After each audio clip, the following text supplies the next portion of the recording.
Pronto, tô gravando a aula. Eu quero ver como é que vai ser depois para eu postar, porque vai demorar um pouquinho talvez para fazer o upload. Pronto. Vocês estão vendo minha tela, né? Tô. Beleza, gente. Então, começando a aula de hoje, né? Como eu já estava conversando aqui com alguns, eu sou o professor Daniel. Eu vou estar entrando agora nessa disciplina até o final, para a gente, por conta do professor Matheus, que é coordenador pedagógico, e eu assumi aqui, tá certo? Como professor substituto. Tá, a aula de hoje vai ser sobre sistemas estruturais em aço, e eu vou tentar focar assim, um pouco mais no que seria mais voltado para a engenharia civil mesmo, tá certo? Com a aula de hoje eu quero que a gente consiga classificar os sistemas de estrutura de aço, identificar os elementos das estruturas de aço e entender o funcionamento das estruturas de aço e seus componentes. Como o nosso curso está bem diminuído em questão de tempo, a gente vai acabar tocando um pouco mais superficialmente nesses assuntos, mas espero que seja o ideal aqui, pelo menos o mínimo possível para a formação de vocês como engenheiros, tá certo? Gente, se alguém entrar e vocês virem e eu não vi que tem alguém pedindo para entrar, que eu acho que aparece para vocês também, vocês podem me avisar, tá?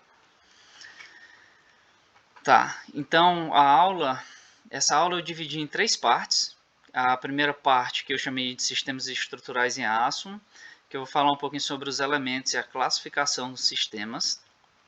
Depois a gente vai falar sobre os componentes do sistema, sobre os pilares, vigas, pórticos, terços, longarinas, linhas de corrente, contraventamentos e sobre um pouco sobre a ligação entre esses elementos e como é que essa ligação vai influenciar no comportamento da estrutura.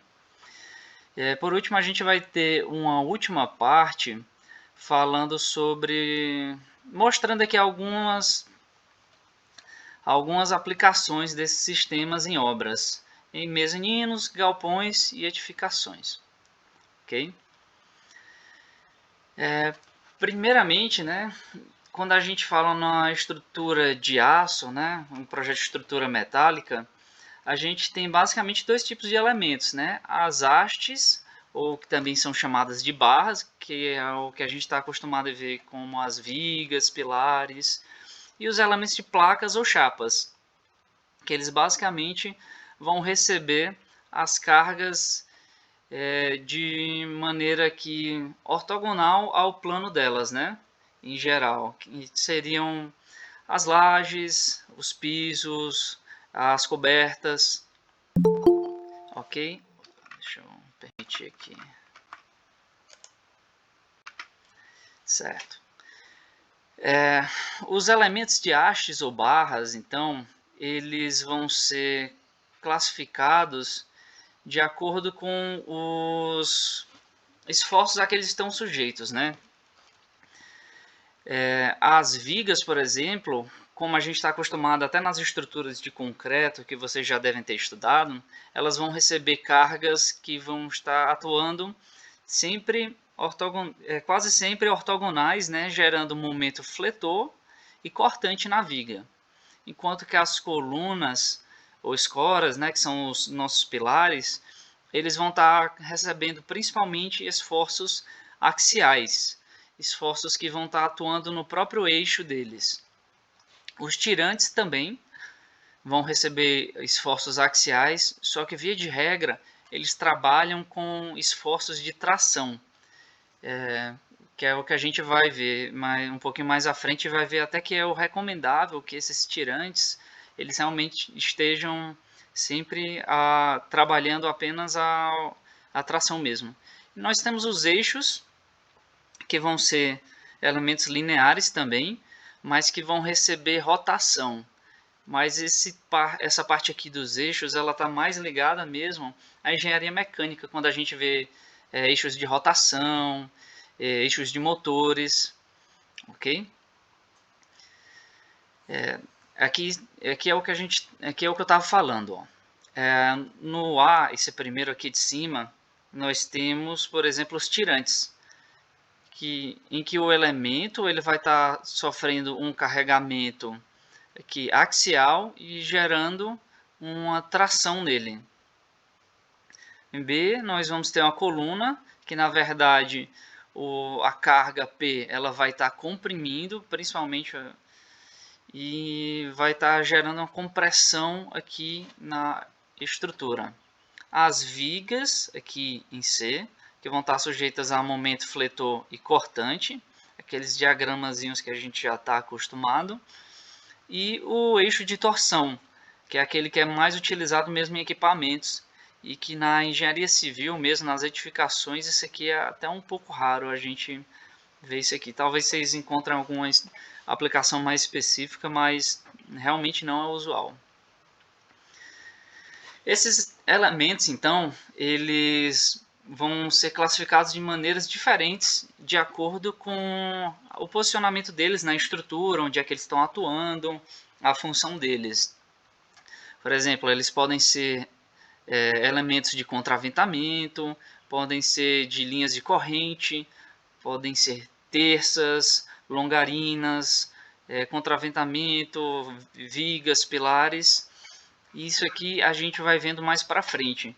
Mas é importante a gente ver aqui que realmente, numa estrutura dessa de aço, nós vamos ter uma combinação de todos esses elementos trabalhando a diversos esforços diferentes, de acordo com as solicitações deles. Esses elementos, então, eles vão criar sistemas planos, quando unidos, que vão ser responsáveis pela transmissão das cargas até o meio de suporte, né? Aquilo que a gente está acostumado de ver, por exemplo, na estrutura de concreto, em que a viga vai receber, a laje vai receber o carregamento do piso, as cargas acidentais, vai transmitir isso para as vigas, que vai transmitir para os pilares, e por fim vai até as fundações. Esse é o caminho usual, né? Então, de acordo com o tipo de configuração também, a gente vai poder classificar esses sistemas planos. Aqui no caso nós temos as treliças, né, que é uma associação de elementos de barra em que as cargas vão estar atuando principalmente ortogonais a elas, né? E como a gente vê, acho que vocês devem ter estudado nas resistências dos materiais, que a gente procura trabalhar essas treliças para que cada elemento de barra trabalhe aqui ações que vão estar atuando apenas no seu eixo, né? Apenas ações axiais de compressão ou tração. Nós temos também as grelhas, que vão ser também associações dos elementos de barras, mas no caso essa associação vai estar ortogonal à seção delas, né? Vai estar gerando momentos fletores e cortantes. E ele realmente parece uma grelha, né? Um tabuleiro de xadrez. Nós temos também os pórticos, que vão ser essas estruturas que vão ser também planas, mas que elas vão estar recebendo cargas, elas podem estar recebendo cargas inclusive horizontais e verticais. E elas atuam num plano vertical, geralmente, que a gente está, como a gente observa aqui.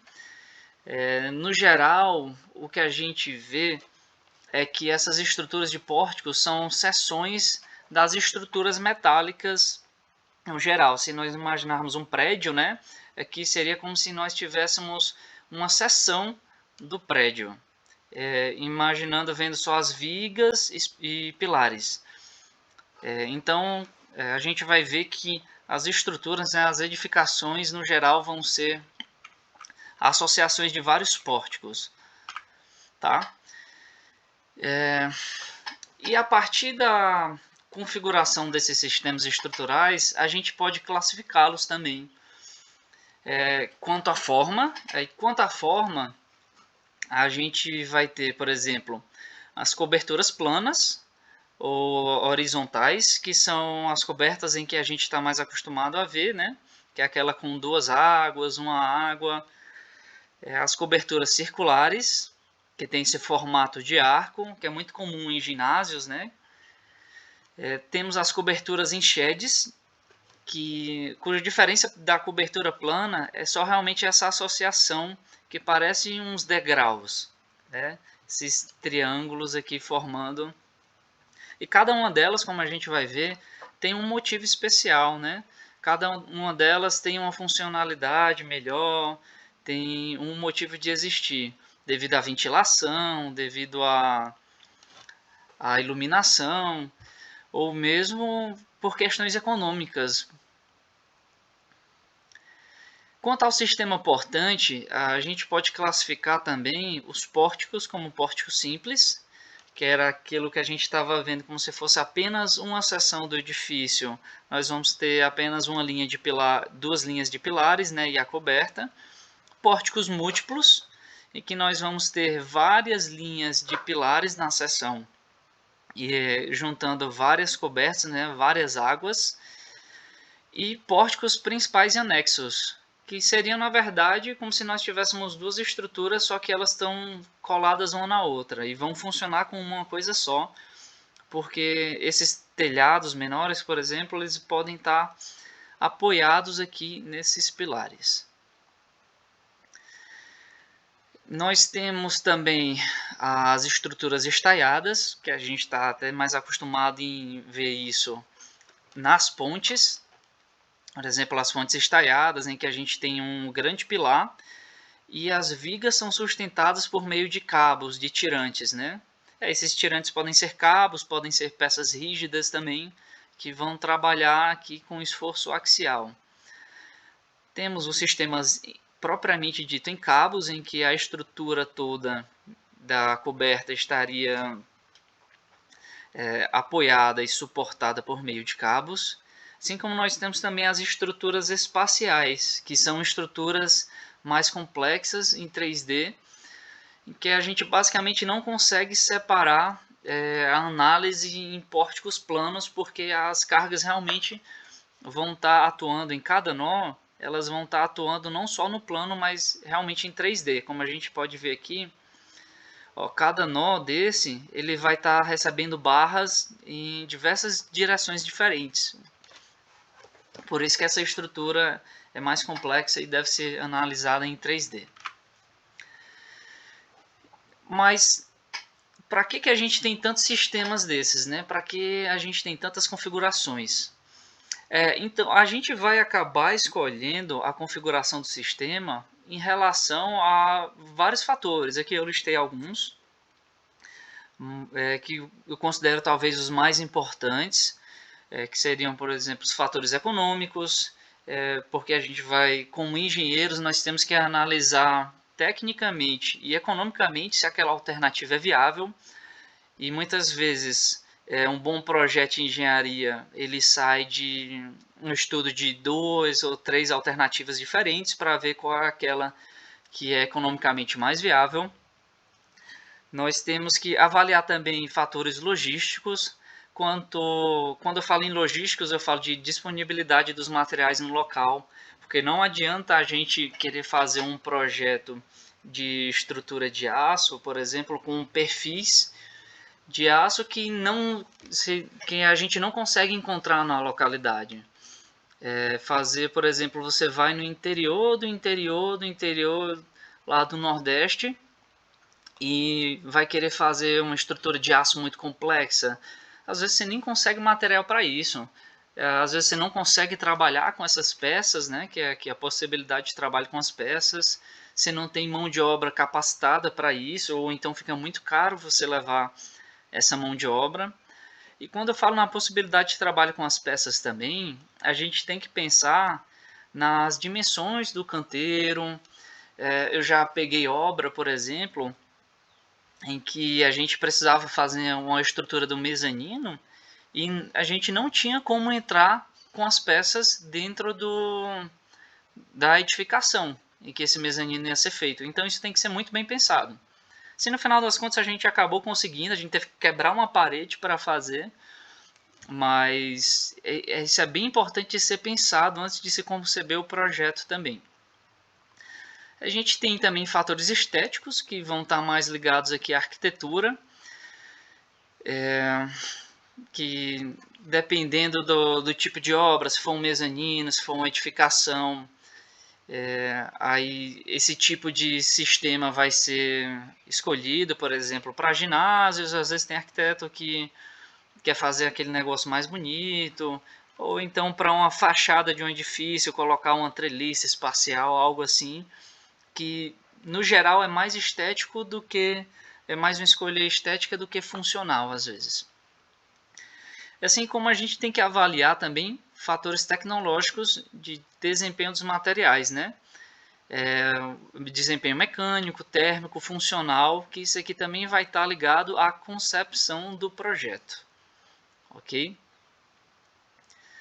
Aqui são alguns exemplos, né, para a gente ver que, por exemplo, essa escolha do sistema no geral da edificação, né, não só da estrutura de aço, depende muito de muitos fatores.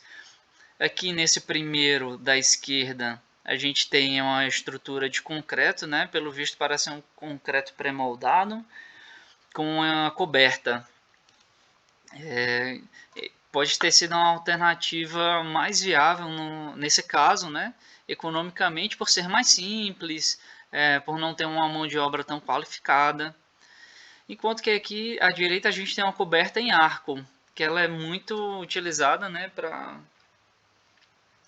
para galpões também, devido a alguns fatores. Por exemplo, as estruturas de aço têm uma vantagem muito... As estruturas em arco têm uma vantagem bem interessante, que elas podem ser projetadas para resistir a esforços basicamente axiais, né? E esforços permanentes axiais. Além de vencer grandes vãos com baixo gasto de material. Essa questão dos esforços axiais, se a gente der uma olhada para história antiga, né, da antiguidade, da humanidade, em que acho que eram os gregos ou eram os romanos que gostavam muito de construir em arcos. Eles construíam com pedras em arcos. A gente sabe que o concreto, por exemplo, ele não é um material que resiste bem à tração. Né? Se a gente pegar só realmente a massa lá, né? O cimento, que seria uma pedra. Aquilo é uma pedra. E assim como as pedras que usavam lá na Roma antiga para fazer os arcos. Então elas não resistiam bem à tração.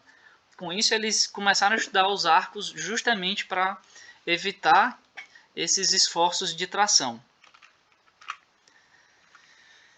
Bom, a gente viu esses elementos, os sistemas, mas quais são os componentes desses sistemas, né? Os componentes vão ser aqueles itens que eu mostrei lá no comecinho, que são as vigas, tirantes. Então elas vão ser como cada um desses elementos vai estar trabalhando, né? Então, os pilares ou colunas, né, e as vigas, elas podem ser de alma cheia ou treliçados. O que é que são essas vigas ou pilares de alma cheia? Geralmente são os perfis comerciais que a gente está acostumado. Aqui a gente tem a seção todinha preenchida. Né? Tanto aqui, por exemplo, o detalhe de uma viga em U, 100 por 40, com a chapa de 3 milímetros. Nós temos aqui uma viga em I, ok? E as estruturas com as vigas de alma cheia, elas têm a vantagem de trabalhar com esses perfis comerciais. Então, com isso, a gente vai ter menos tempo para construir, porque esses perfis já estão prontos, e vai ter menos mão de obra para produzir a estrutura. Porém, ela tem uma desvantagem de gerar uma estrutura bem mais pesada, porque a seção é totalmente preenchida. Para vencer isso, nós temos também as vigas ou pilares treliçados, que eles têm a vantagem de trabalhar com elementos mais esbeltos, né? E por conta disso possui uma estrutura mais leve que vence maiores vãos e pode se adequar melhor às especificidades de cada obra, porque elas podem ser construídas na própria obra. Só que com isso, né, como elas têm que ser construídas, elas requerem mais tempo e mão de obra. Aqui nessa figura que eu trouxe, é a fachada de uma obra que a gente fez, em que há aqui pilares e a viga aqui formando um pórtico todo treliçado. Vocês conseguem imaginar aí por que a gente consegue vencer maiores vãos com a estrutura treliçada? Por que ela acaba vencendo maiores vãos além de ser mais leves? Alguém arrisca alguma palpite aí?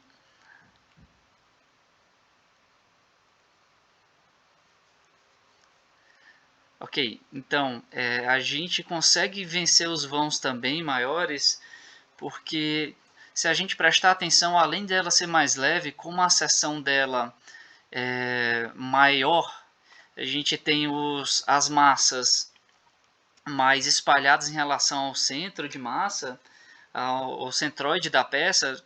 Essas peças acabam tendo um maior momento de inércia, né? E que ajuda a resistir melhor a esses momentos.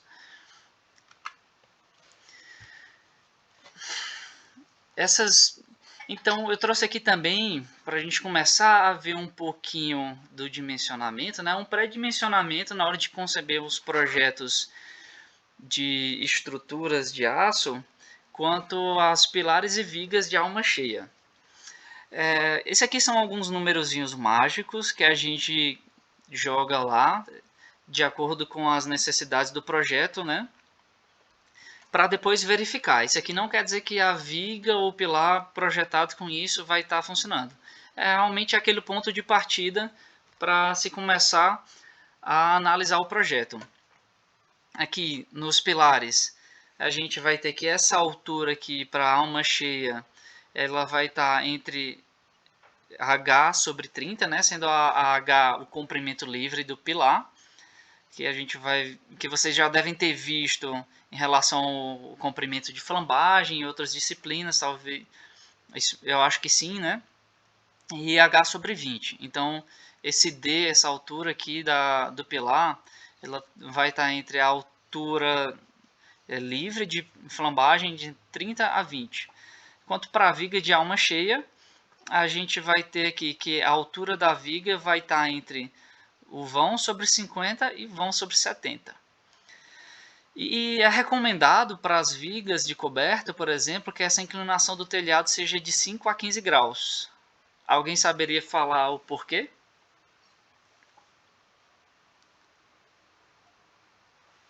Ninguém? Ok, então. Geralmente a gente usa essas inclinações usuais principalmente pelo escoamento das águas, né? Então, uma inclinação abaixo de 5 graus seria um pouco ineficiente e prejudicial, podendo haver acúmulos de água e com isso deterioração da própria coberta por enferrujar com a água parada, pode provocar goteiras, né?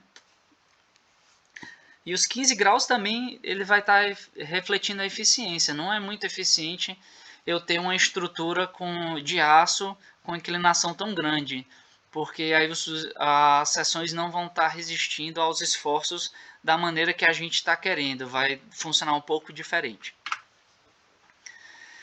Quanto aos pilares e vigas treliçados, aqui também tem uns numerozinhos para que a gente possa fazer um pré-dimensionamento, em que essa seção do pilar, por exemplo, B, ela vai estar entre a altura livre do pilar de 20, a altura livre sobre 20 e a altura livre sobre 10. É um bom pré-dimensionamento. Quanto às vigas, nós vamos ver aqui que geralmente o que a gente utiliza é esse vão, a altura dela, esse HT, que é essa altura central aqui entre o vão sobre 15 e o vão sobre 8, e esse HE entre 0 e 2.000 milímetros. Até porque esse número aqui do HE, se fosse muito maior, começa a ficar muito grande e não fica muito prático até na própria construção. E aqui a gente ainda tem a mesma recomendação, né, sobre a inclinação do telhado. Quanto aos pórticos, terças e longarinas, um fator que também é muito importante nos projetos é a distância entre os pórticos. Como a gente viu, né, as edificações geralmente são associações de pórticos que vão estar trabalhando juntos, né? E essa distância entre os pórticos, ela deve ser estudada para que a transmissão das cargas para o solo seja a mais eficiente possível, além de que a gente tem aqui, por exemplo, esse pré-dimensionamento, essa distância usual aqui das vigas de alma cheia entre 5 e 7 metros, porque é mais ou menos o tamanho dos perfis comerciais. A gente procura evitar que se tenham soldas e juntas nesses elementos para que eles trabalhem de uma maneira melhor possível. Então, o usual é a gente usar até esses entre 5 e 7 metros, até porque sai mais barato também você fazer assim. Mas pode-se ter também essa distância de 5 a 12 metros, a depender das necessidades do projeto.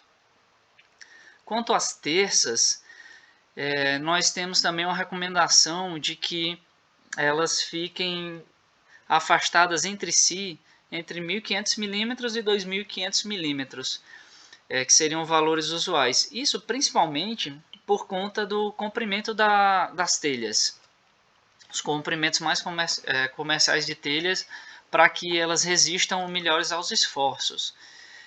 Como a gente vai ver aqui, por exemplo, nesse gráfico aqui da esquerda está mostrando a sobrecarga, que é admissível, para que gere uma flecha de L sobre 120 entre dois apoios na telha, aqui para diversas espessuras. Então, quando a gente vai vendo, é que independente da sobrecarga, principalmente quando a gente chega em sobrecargas maiores, o vão é bem menor do que a gente consegue.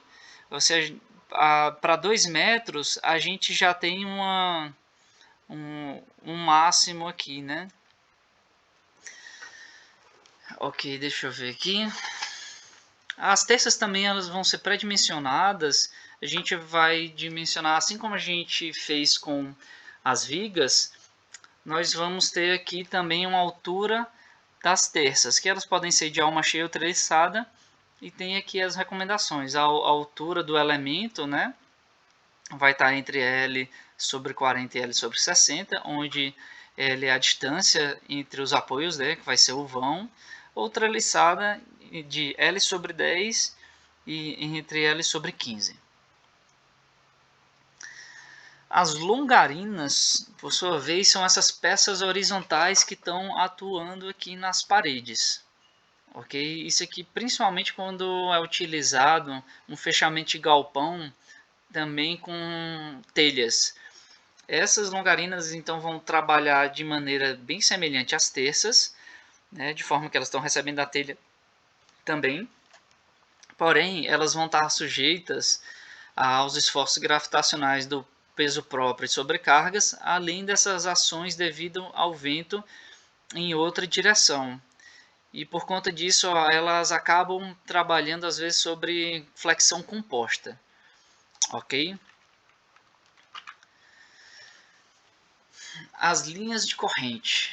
Elas são componentes auxiliares para melhorar o desempenho das terças. O que é que elas vão fazer? Como a gente pode ver aqui nessa figura, tem-se as terças que trabalhando para apoiar as telhas e para que seja evitado de que elas possuam um comprimento grande e livre, que favoreceria, por exemplo, esforços de flexotorção, né, flexão composta, que vão torcer a peça. São utilizadas essas linhas de corrente, que podem ser tirantes rígidos, né, que vão fazer travamentos laterais para diminuir esse comprimento livre de flambagem. Então, elas basicamente auxiliam na montagem, de forma a que a gente tenha sempre a distância constante, né? Facilitando com que a gente tenha uma estrutura reta. e eles vão reduzir o comprimento para flexão composta. O contraventamento é uma estrutura extremamente importante nas estruturas de aço, principalmente, até porque elas costumam ser mais esbeltas e menos rígidas. O contraventamento ele vai ter essa função de garantir a estabilidade das estruturas quanto às solicitações horizontais. Então, aqui no caso de uma edificação, que a gente vai ter vários pórticos, né? Como se a gente pudesse dividir aqui entre vários pórticos. Se nós deixássemos elas totalmente soltas, quando houvesse um esforço aqui, ela poderia simplesmente tombar. Então, a gente vai utilizar esses contraventamentos para aumentar a estabilidade da estrutura. E esses componentes eles podem ter diversas seções de acordo com a disponibilidade do material e das solicitações, mas como eu disse até no começo da aula falando sobre tirantes, no geral esses elementos eles vão trabalhar tracionados e a gente busca com que esses elementos trabalhem de forma tracionada, e para isso nós podemos usar perfis U, perfil I, cantoneiras, barras redondas, que são elementos rígidos, mas também pode ser feito um contraventamento a partir de cabos, que talvez você já tenha visto em cobertas de galpões, contraventamentos com cabos de aço. Então, como eu estava falando, a função do contraventamento é garantir a estabilidade das estruturas, principalmente as solicitações horizontais. Aqui nessa foto à esquerda, nós estamos vendo estruturas que não são contraventadas e estão sofrendo esforços horizontais. Essa primeira figura vai estar mostrando a coberta. Só um segundo aqui. A coberta, uma coberta sofrendo esforço horizontal, vocês conseguem ver que ela está se deslocando muito, né? E aqui uma seção do pórtico sofrendo esforço horizontal e ele tendendo a tombar. Isso aqui porque a gente está pensando nas estruturas de aço como as ligações entre os elementos mais parecidas com a rótula, ok? Então elas terão uma tendência ainda maior de rodar e de tombar. Com o contraventamento já a gente evita que esse deslocamento, que essa tendência de tombamento persista. Isso vai interferir então diretamente nos diagramas de esforços da estrutura. Aqui são pórticos, por exemplo, que a gente está vendo eles sujeitos aqui em cima, as figuras A e B, a esforços apenas verticais. Como a gente pode ver o diagrama de momentos normais aqui na A é a peça não contraventada e B a peça contraventada, os esforços normais não vão ter não vão alterar basicamente. Mas quanto aos momentos, devido ao contraventamento ou não haver o contraventamento, nós podemos ver aqui que o diagrama de momentos fletores tem uma diferença bastante considerável, né? Enquanto que nós vamos ter transmissão de esforços aqui muito altos de momento entre as vigas e que vão exigir um dimensionamento mais cuidadoso aqui. Nas estruturas contraventadas, a gente consegue trabalhar com ligações mais próximas das rótulas e assim diminuir os momentos negativos aqui nas vigas e trabalhar apenas com momento positivo. Já para esforços horizontais, que seriam essas figuras C e D aqui embaixo, nós podemos ver que os esforços normais têm uma diferença bem considerável, né? Por quê? Porque os contraventamentos, na hora que se solicita a estrutura aqui horizontalmente da esquerda para a direita, tentando fazê-la tombar, o que esses contraventamentos vão fazer é comprimir e tracionar de forma a manter essa estrutura estável. Elas vão evitar esse momento de tombamento. Para os momentos fletores também, a gente pode observar aqui que devido ao contraventamento, a gente passa de uma situação em que se tem vários momentos ocorrendo aqui trabalhando na viga, para uma situação basicamente nula de momentos. Ok? Porém, esses contraventamentos eles podem ter efeitos arquitetônicos adversos, porque eles podem interferir diretamente na fachada. Vocês já devem ter observado, já devem ter visto algum prédio em que existe uma estrutura de aço em formato de X na lateral dele toda. E isso atrapalha bastante, por exemplo, a abertura de janelas ou até esteticamente a fachada mesmo. E para sanar tal problema, uma das soluções é utilizar os contraventamentos em forma de K. Se vocês observarem aqui virando a cabeça, aqui está formando um K. Com isso, eu consigo ainda ter esses espaços no meio para que eu possa ter as aberturas das janelas.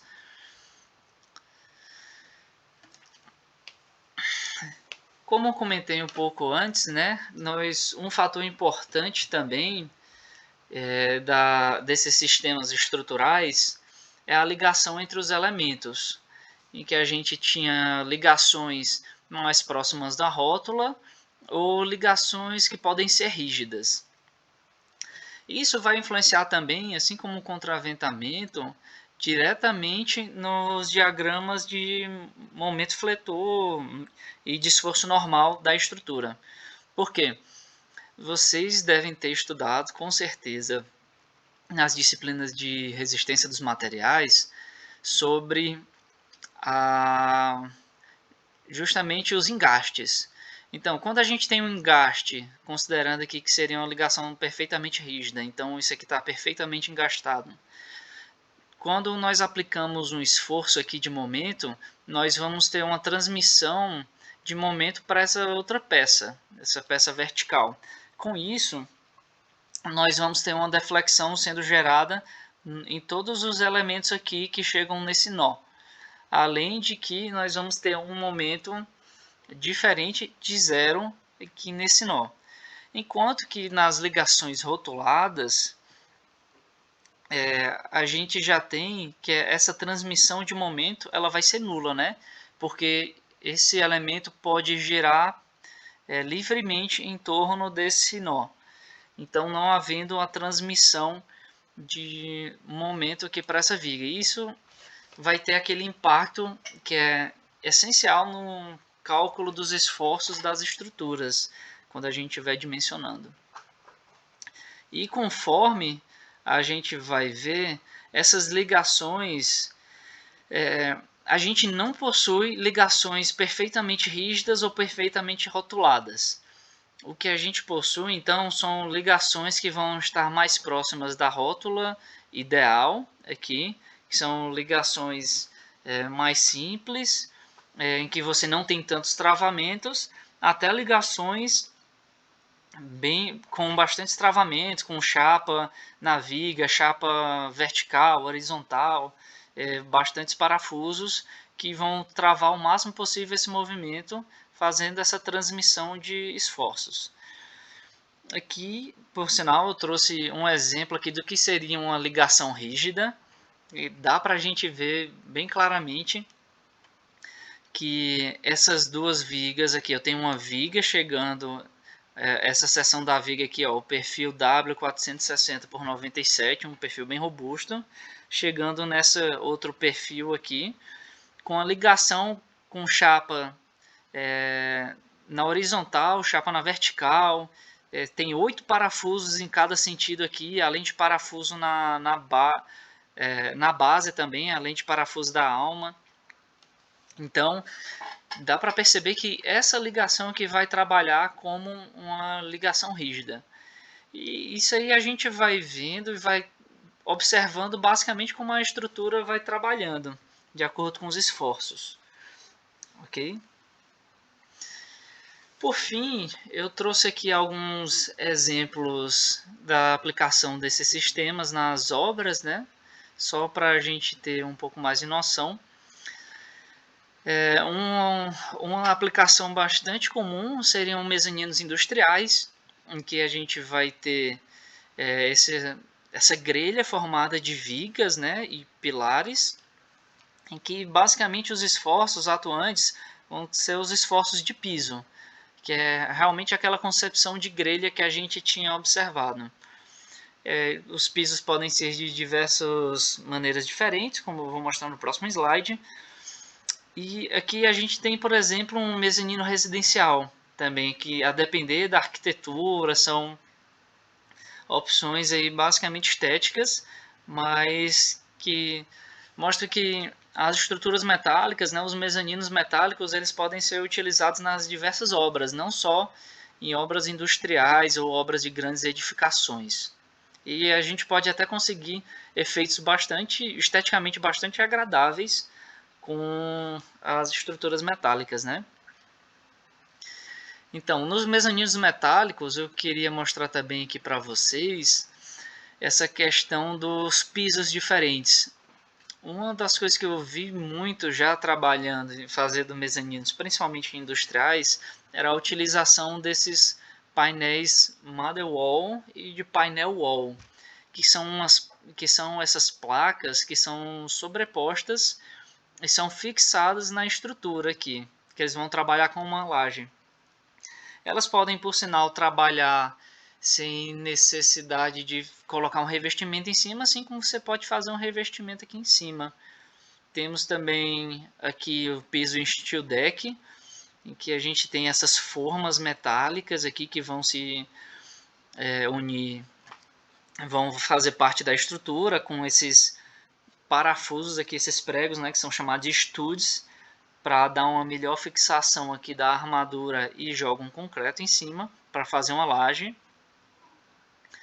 A gente pode ter também pisos em chapas metálicas que também não exigem mais acabamento, pode simplesmente deixar a chapa metálica. Aqui no caso é um auditório em que a chapa metálica que foi utilizada é uma chapa xadrez.